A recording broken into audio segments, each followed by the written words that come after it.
쉬시고요. 명절 첫 번째 인사입니다. 예. 새해 복 많이 받으십시오. 자, 이 얘기 먼저 좀 해봐야 되겠습니다. 좀 전에 박범계 의원하고도 얘기를 좀 했었는데 이재명 대표 두 번째 검찰 조사를 받았어요. 제1야당 대표 두 번이나 검찰 포토라인 섰는데 어떻게 보셨습니까? 검찰 조사를 많이 받으러 가는 제1야당 대표도 처음 보는 거죠. 아, 처음이시다. 그래서 조금 민주당이 네. 실질적으로 이제 국민의힘이 당 내부에 불이 났잖아요. 사실은 굉장히 어려운 상황인데도 그 여론을 민주당을 못 걸어가고 가는 그런 부분에 대해서도 한번 돌이켜볼 필요가 있다. 이재명 대표의 사법 리스크에 너무 매몰되다 보니까 민주당에 기회가 왔는데도 그걸 제대로 못 하잖아요. 그런 부분들은 민주당 스스로가 좀 되돌아볼 필요가 있다 이래 보고요.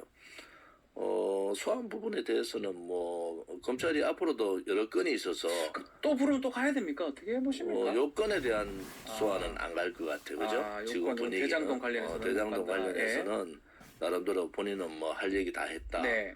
또 검찰 쪽에도 한 뭐 질문 한 150쪽 정도 준비했다는데 특별하게 주고받은 얘기가 별로 많이 없는 것 같아요. 묵비권을 행사했다 이래 볼 수 있잖아요. 네. 근데 앞으로 또 불러도 뭐 특별한 나오면서 벌써 안 가겠다는 그런 뉘앙스를 줬지 않습니까? 네. 민주당 분위기도 지금 2차 소환 안 들어가겠다 이런 거 아니겠어요? 네. 그래서 그런 부분에 있어서는 검찰이 두 가지인데 검찰이 증거를 확실하게 많이 가지고 있든지 예. 그렇지 않으면은 확실한 증거를 못 가지고 있든지 둘 중에 하나 하지 둘 중에 하나다. 않겠습니까? 근데 올로와 나싱이다 이렇게 보시는군요. 뭐 결국은 예. 그게 뭐 지금 현직 국회의원이고 불체포특권 해가지고 그렇게 될 텐데 네. 그러다면 결국 법정 싸움으로 갈 수밖에 없는 상황이다 이래 보는 거죠. 법정으로 갈 것이다. 지금 이재명 대표는 윤석열 검사 독재 정권, 뭐 독재 뭐 이렇게 얘기를 하고, 조작이라고 얘기하는. 예, 또 국민의힘에서는 뻔뻔하다. 어떻게 피해자가 저런 피해자 다 있냐 이렇게 좀 얘기하고 야당은 네. 야당은 뭐 그래 얘기할 수 있어요. 단지 이재명 대표가 이제 제대로 판단을 할 때가 네. 됐다. 지금 현재로서는 당내의 반발이 더 세게 나올 텐데 이 부분을 어떻게 해 나갈 거냐. 네. 이제 장외로 나가서 국민들하고 직접 대화할 거냐. 그렇지 않으면은 국회 안에서 할 거냐. 이 부분의 결정이 좀 필요할 상황이다 이래 보는 거죠. 밖으로 나가서 뭐 국민 보고 회의도 그런 일환이다. 이렇게 국민보호에 성공하면은 계속 장외 투쟁하겠죠. 할 것이다. 알겠습니다.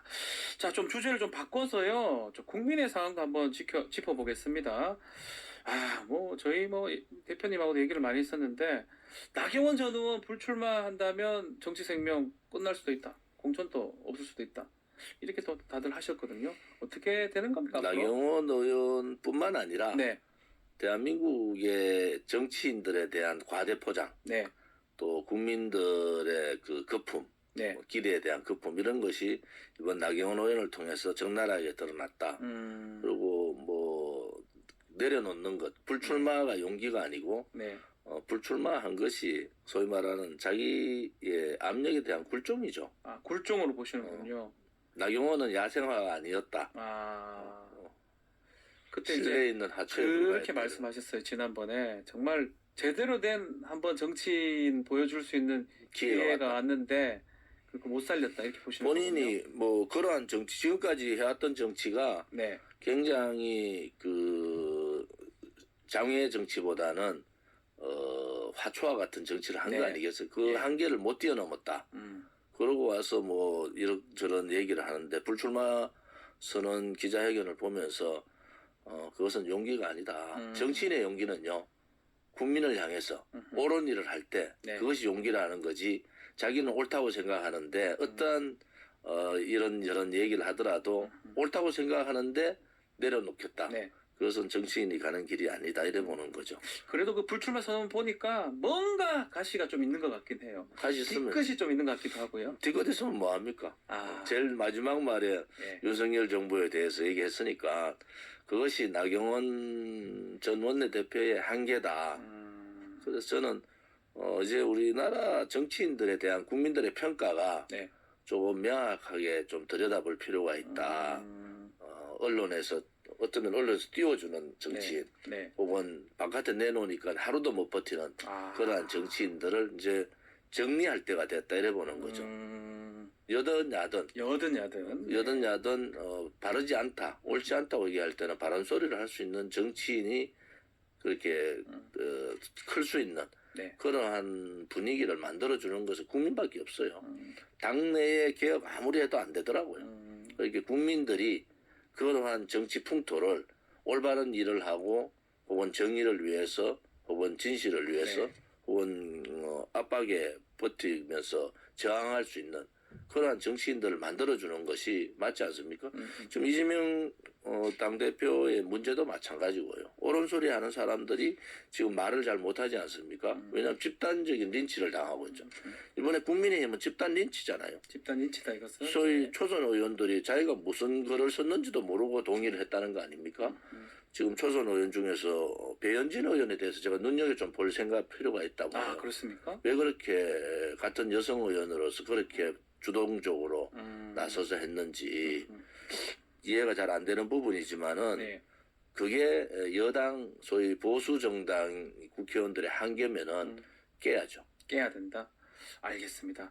결국 나 전 의원 불출마로 당권 레이스는 이제 양자 구도 같아요. 김기현 대 안철수, 안철수 대 김기현.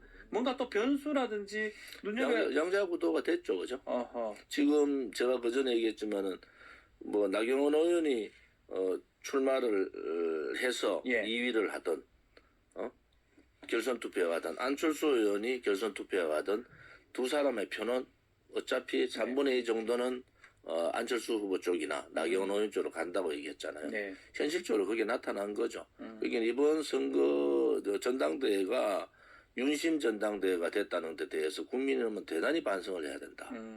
그것은 대통령을 위해서도 옳지 않고 향후 여야 관계 혹은 그 정당 간의 어떤 대통령하고 협치가 잘 안 되면은 당대표끼리 혹은 원내대표끼리 협치 단계로 들어가야 되잖아요. 그렇죠.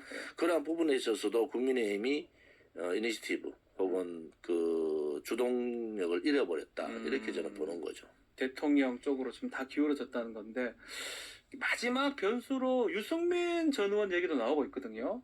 유승민 의원은 뭐 고민을 하는데 제일 고민은 그걸 거예요. 전당대회를 나갔는데 여러 가지 연설을 해야 되잖아요. 그 분위기가 유승민 의원이 견디기 힘들 분위기다. 그게 연설하러 나갔을 때 이 청중이나 이 지지자들이 아주 매몰찰 때 못 견디는 겁니까? 못 견디죠. 본인 스스로가 지금 유승민 의원이 대단히 고민을 하고 있을 거다.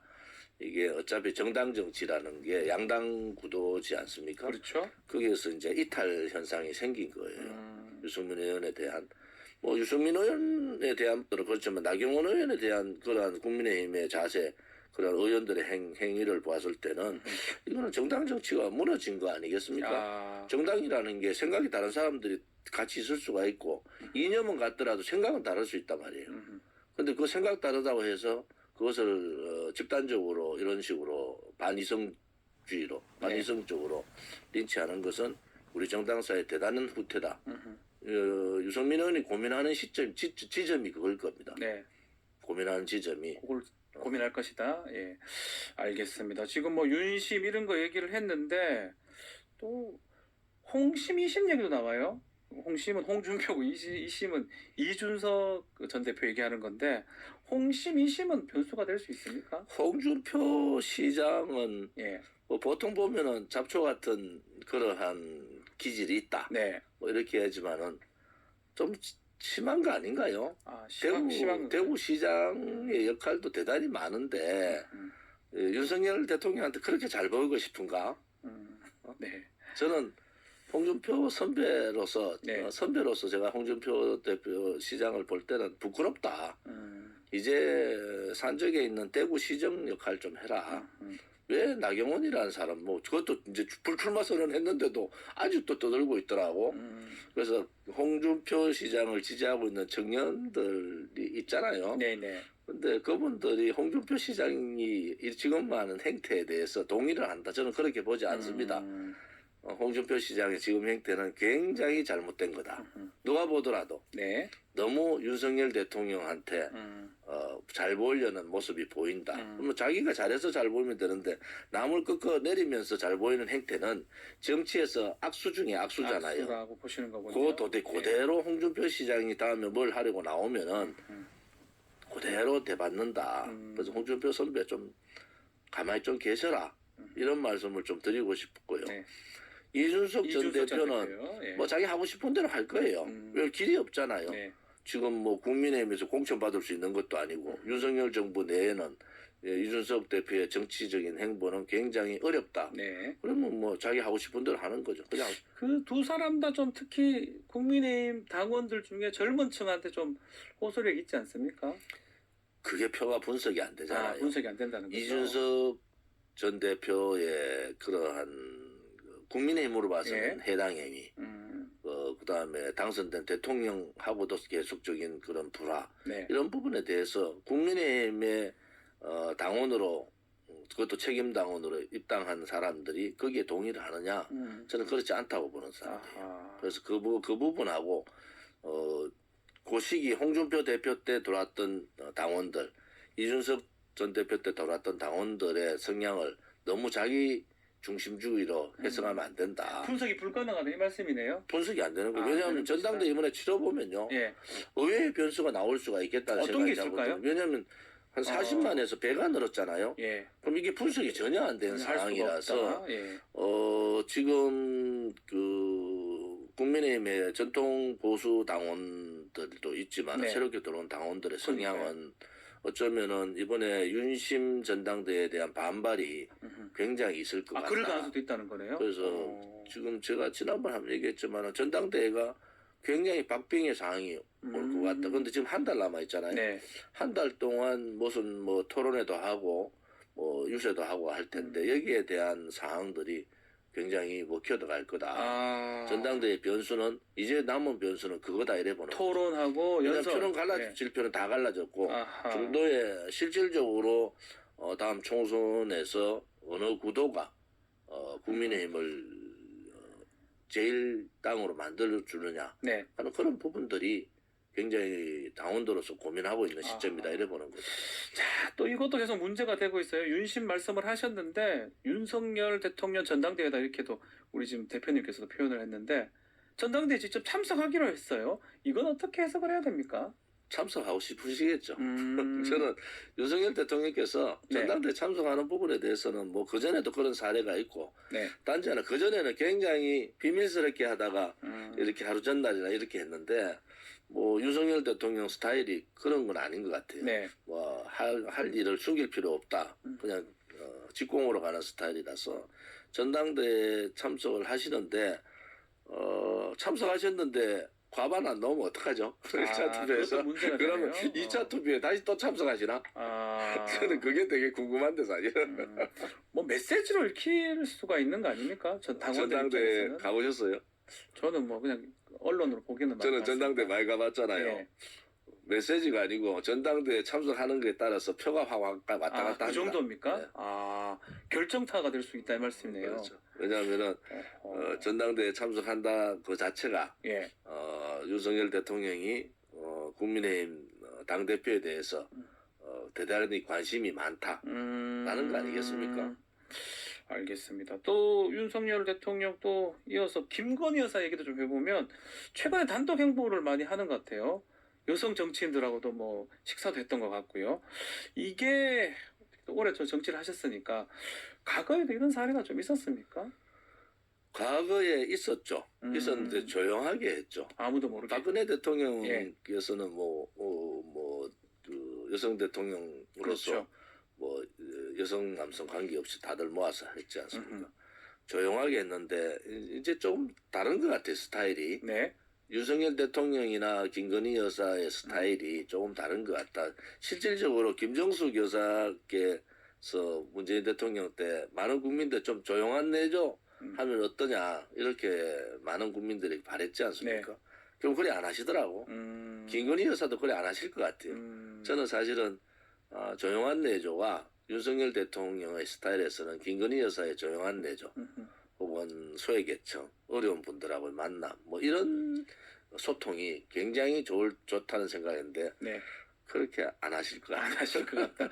시간이 이제 얼마 안 남았는데 끝으로 MB 중동 특사론 이건 어떻게 보십니까? 우리 어떻게 해석을 해야 됩니까? 윤석열 대통령이 뭐 MB 중동 독사를 하시든 예. 또 아니면 뭐 반기문 전 유엔 사무총장을 하시든 뭐 그것은 좋은 방향이라 보는 거죠. 네. 그런데 국민들의 정서가 음. MB 대통령에 대한 부분들은 어떤가에 대한 부분들은 뭐 고민을 좀 하셨겠죠. 네.